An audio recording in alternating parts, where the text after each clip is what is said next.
अस्सलाम वालेकुम जी, सब दा वाम वेलकम साडे चैनल ते। अज दी वीडियो का जो बेसिक टॉपिक है कि हसींदा जिन्होंने खिंसिया त्रिबुतारिया दल हसींदा कहते हैं, पाकिस्तानी नूं सिंधा भी कहते हैं, स्पेन में है। ये किस तरह हर एक थोड़ी चीज़ की हर मूवमेंट पर नज़र रखता है और किस तरह ये जान लेंदा है कि यह बंदा जोड़ा ये कैश विच किस तरह पेमेंट कर रहा है। नॉर्मल तौर पर हर बंदे के जहन च होंदा है कि जी ठीक है, जी मैं कार्ड तो पेमेंट कर रहा या जी मैं बैंक तो पेमेंट कर रहा या जो मेरे बैंक च पैसे ने हसींदा सिर्फ उहदे ते नज़र रखता है, लेकिन नहीं है। अज मैं तुहानूं दसांगा कि किहड़े ट्रिक्स हसींदा जिहड़ा है या खिंसिया त्रिबुतारिया यूज़ करता है, जिहदी वजह तो वह जान लैंदा है कि इस बंदे कोले नकद कितनी को अंदाज़न पेमेंट है और घर च ने किस मतलब है घर किन्नी को रखी दी ने नकद पेमेंट किन्नी रखी है। नॉर्मली जिहड़ा हसींदा है इस वास्ते यह काम करता है क्योंकि वो तुहाडी हर मूवमेंट उन्हां दी बड़ी गहरी नज़र होंदी है। उन्हां दा मकसद यह हुंदा है कि ਇਹ पैसे ਜਿਹੜੇ ਨੇ ਇਹ ਡਰੱਗਸ ਦੇ ਬਿਜ਼ਨਸ ਨਾ ਯੂਜ਼ ਹੋਣ ਹੈ, ਇਹ ਪੈਸੇ ਜਿਹੜੇ ਨੇ ਇਹ ਹਥਿਆਰ ਖਰੀਦਣ 'ਚ ਨਾ ਯੂਜ਼ ਹੋਣ ਔਰ ਇਹ ਪੈਸੇ ਜਿਹੜੇ ਨੇ ਕਿਸੇ ਵੀ ਵੱਡੇ ਫਰਾਡ ਵਿੱਚ ਯੂਜ਼ ਨਾ ਹੋਣ ਹੈ। इसी वास्ते स्पेन के शहरियों की हिफाजत वास्ते खिंसिया त्रिबुतारिया जिहड़ा है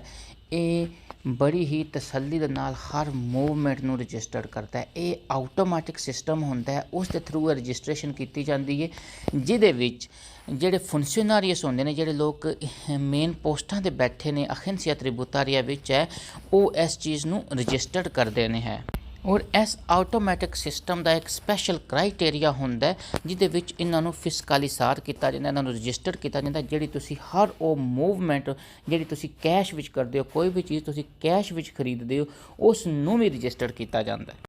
इहदे विच खिंसिया त्रिबुतारिया कोले बड़ा ही आसान जिहा सिस्टम है तुहाडी कैश विच कीती गई हर मूवमेंट नूं चैक करन दा। आर्टिकल 93 के मुताबक हर बैंक जिहड़ा है वो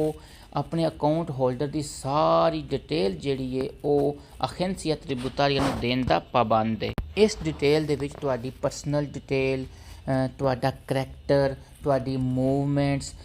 हर किस्म की डिटेल जिहड़ा है वो बैंक खिंसिया त्रिबुतारिया नूं देंदा है। जिहदे विच तुहाडा जिहड़ियां बैंक दा अकाउंट खोलदे तुसीं उन्हां दी रिक्वायरमेंट सी बैंक दी, वो जिहड़ी तुसीं पूरी कीती, वो सारी बैंक दा अकाउंट जिहड़ा तुसीं चला रहे हो इस दौरान जिहड़ी रिक्वायरमेंट तुसीं पूरी कर रहे हो, वो सारी डिटेल देंदा है। इस तो इलावा तुसीं बैंक के थ्रू जिहड़ी मूवमेंट जिहड़ा तुहाडा पर्सनल जिहड़ा प्रोफैशनल रिलेशनशिप होंदा है दूसरियां बंदियां दे नाल, वो भी सारी डिटेल जिहड़ी वो बैंक जिहड़े ने वो आर्टिकल 93 के मुताबक हसींदे नूं देंदे ने। इस तो इलावा हर वो मूवमेंट जिहदे विच तुसीं 3000 यूरो या इस तो ज़्यादा तुसीं बैंक चों कढ़दे हो या तुसीं किसी नूं ट्रांसफर करदे हो या तुहाडे अकाउंट 3000 यूरो आउंदा है, ये सारी मालूमात जिहड़ी है हसींदे नूं बैंक देंदा है। इस तो इलावा जितने तुसीं नोट 500 यूरो दे कढाए ने बैंक कोलों, वो भी सारी मालूमात जिहड़ी है वो भी खिंसिया त्रिबुतारिया कोले आटोमैटिकली चली जाती है। इस तो इलावा बैंक दे विच स्पैशल जिहड़ा सिस्टम है वो जो सिग्नल देगा कि बंदा कोई एक्सट्रा एक्टिविटी कर रहा है तो हसींदा नूं आटोमैटिकली इन्फॉर्मेशन जिहड़ी है तरसलादार हो जाएगी, जिहदे विच इस इन्फॉर्मेशन च शामिल है तुहाडे बैंक की मूवमेंट्स, जिहड़ा कोई तुसीं डिपोजिट कीते बैंक च पैसे जमा कराए ने वो, इस तो इलावा जिहड़ा कोई तुसीं क्रेडिट ले है या तुसीं इस अलावा कोई स्पैशल कोई मूवमेंट एक्टिव पैसिव मूवमेंट है उहदे च आटोमैटिकली सिंधे कोले चली जाएगी, जिहदे विच तुहाडा अकाउंट जिहड़ा वो बरकरार भी कर सकते हैं। हुण इंपोर्टेंट है कि असी इस चीज़ तो किस तरह बचा जाए कि अगर साढ़े कोले किसी कोले कोई पैसे घर च पे ने तो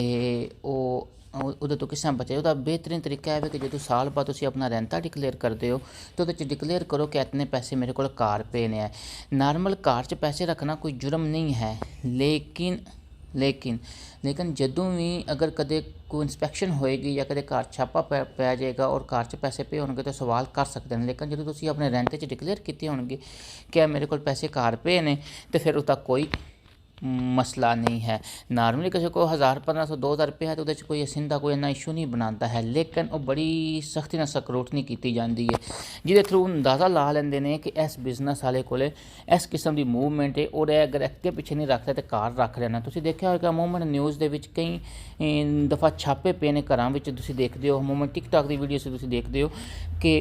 नेशनल पुलिस और गवारदिया सिविल स्पैशल जिहड़ा ऑपरेशन करदियां ने घरां जाके ਜਿਹੜਾ ਫਾਲਸ ਛੱਤ ਹੁੰਦਾ ਉਹ ਵੀ ਤੋੜ ਕੇ ਤੇ ਬੰਦਿਆਂ ਨੇ ਉੱਤੇ ਪੈਸੇ ਰੱਖੇ ਹੁੰਦੇ ਨੇ, ਉਹ ਉਹਨਾਂ ਨੂੰ ਕਿਸ ਤਰ੍ਹਾਂ ਪਤਾ ਲੱਗ ਜਾਂਦਾ, ਕਿਸ ਤਰ੍ਹਾਂ ਉਹਨਾਂ ਕੋਲ ਇਨਫੋਰਮੇਸ਼ਨ ਪਹੁੰਚਦੀ, ਉਹ ਐਸੇ ਸਾਰੇ ਉਹ ਇਨਫੋਰਮੇਸ਼ਨ ਉਹਨਾਂ ਨੂੰ ਐਸੇ ਸਿਸਟਮ ਦੇ ਥਰੂ ਹੀ ਪਹੁੰਚਦੀ ਹੈ ਕਿ ਬੰਦਾ ਜਿਹੜਾ ਬਿਜ਼ਨਸ ਕਰ ਰਿਹਾ, ਬੰਦਾ ਕਿਸੇ ਸਿਸਟਮ 'ਚ ਇਤਨੇ ਪੈਸੇ ਆ ਨਹੀਂ ਰਹੇ, ਇਸ ਬੰਦੇ ਦੇ ਇਤਨੇ ਅਖਰਾਜਾਤ ਨੇ ਔਰ ਇਹ ਬੰਦਾ ਕਿੱਥੇ ਪੈਸੇ ਰੱਖ ਰਿਹਾ। ਫਿਰ ਉਹ ਇਸੇ ਇਨਫੋਰਮੇਸ਼ਨ ਦੇ ਬੁਨਿਆਦ ਉੱਤੇ ਬੰਦੇ ਦੇ ਪਿੱਛੇ ਲੱਗਦੇ ਨੇ ਕਿ ਇਹ ਬੰਦਾ ਕੀ ਐਕਟੀਵਿਟੀਜ਼ ਕਰ ਰਿਹਾ। ਉਦੋਂ ਤੱਕ ਬੰਦੇ ਦੇ ਪਿੱਛੇ ਨਹੀਂ ਲੱਗਦਾ ਜਦੋਂ ਤੱਕ ਕੋਈ ਬੈਂਕ ਦਾ ਜਾਂ ਕਿਸੇ ਕਿਸਮ ਦਾ ਅਲਾਰਮ ਸਟੇਟ ਨਹੀਂ ਦਿੰਦਾ, ਉਦੋਂ ਤੱਕ ਉਹ ਬੰਦੇ ਦੇ ਪਿੱਛੇ ਨਹੀਂ ਲੱਗਦੇ ਹਨ। ਦੁਆਵਾਂ ਯਾਦ ਰੱਖੋ। ਫੀ ਅਮਾਨ ਅੱਲਾਹ, ਟੇਕ केयर, अल्लाह हाफिज़।